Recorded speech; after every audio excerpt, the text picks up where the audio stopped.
Good day everyone, I'm Lovely Jane Pacolba from Bitilad HE4B. Today I'll be presenting about distilled spirits, their history, production, and global importance. This topic explores how drinks like vodka, rum, whiskey, brandy, gin, and tequila are not just beverages, but part of culture and tradition around the world.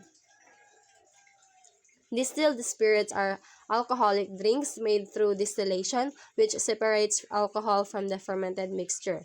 Each spirit has its own unique story, ingredients, and cultural role. In this presentation, I'll give you a short overview of 6 famous spirits that shape the world's drinking traditions and modern cocktail culture.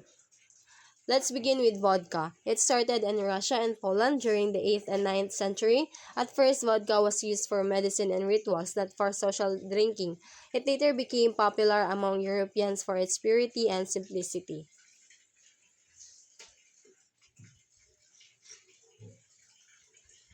Vodka is made from grains or potatoes that are fermented, distilled several times, and filtered for smoothness. It's usually not aged, which keeps its colorless and neutral. Today, vodka is known worldwide and used in many cocktails like the Cosmopolitan. Two famous brands are Smirnoff and Absolut.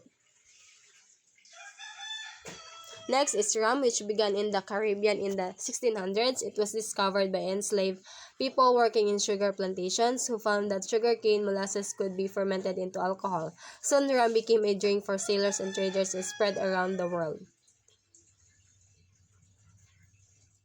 Rum is made from molasses or sugarcane juice, distilled and aged in wooden barrels. It comes in different types: white, gold, dark, and spice. It's central to Caribbean culture and used in fun, tropical drinks like the mojito, symbolizing relaxation and summer vibes. Famous brands: Bacardi and Captain Morgan. Now we move to whiskey, which started in Scotland and Ireland over 500 years ago. Its name comes from the Gaelic word Oisge Betha, meaning water of life. It was originally used as medicine but became part of Scottish and Irish pride and culture.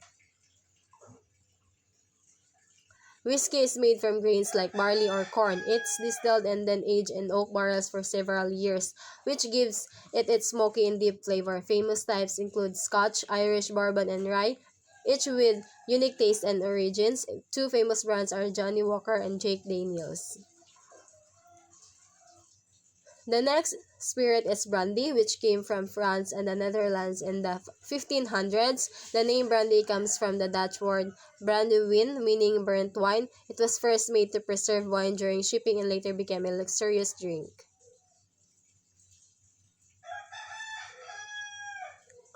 Brandy is made by distilling wine or fermented fruit juice, and then aged in wooden cask. This gives it a warm, smooth flavor. It's often enjoyed after meals or used in sweet drinks like the Brandy Alexander, showing its classy and elegant side. Famous brands: Hennessy and Remy Martin. Gin was first created in the Netherlands and became popular in England. It was originally a medicinal spirit believed to help with health issues. Over time, gin became part of British life and social gatherings.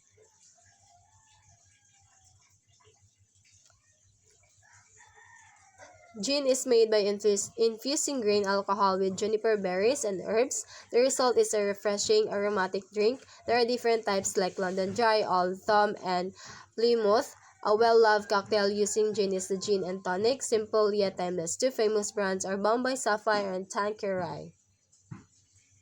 Now let's go to Mexico, the home of tequila and mezcal. They came from ancient Aztec traditions and were later refined by Spanish settlers. Tequila takes its name from the town of Tequila, Jalisco, and is a proud symbol of Mexican identity. Both are made from agave plants. For tequila, only blue agave is used, while mezcal can use many types of agave and has a smoky taste. Their main types include Blanco, Reposado, and Añejo. A famous cocktail used in tequila is the Margarita. Famous brands: Jose Cuervo and Patron. Here's a short comparison. Vodka is pure and unaged, while rum and whiskey are aged and flavorful. Brandy comes from wine, gin from botanicals, and tequila from agave. Each spirit reflects its origins, climate, crops, and culture, making them distinct but all special.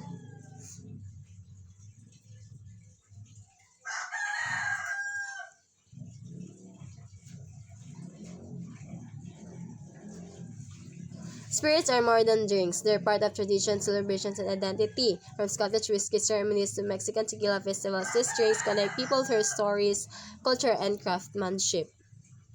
Distilled spirits influence global trade and tourism.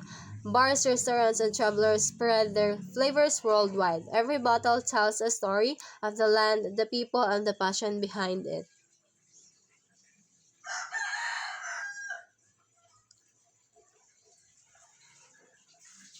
Today, these spirits shine in modern mixology. Thus, Cosmopolitan, Mojito, Whiskey Sour, Brandy Alexander, Gin and Tonic, and Margarita are famous worldwide. They show how traditional spirits continue to inspire creativity in today's drinking culture.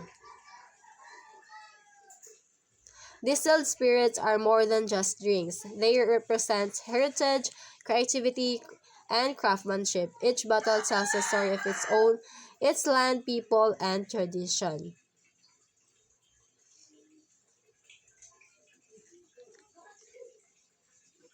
Across the world, these beverages bring people together in celebration, in art, and everyday life. Understanding their origin and value helps us appreciate culture through taste. Thank you for listening.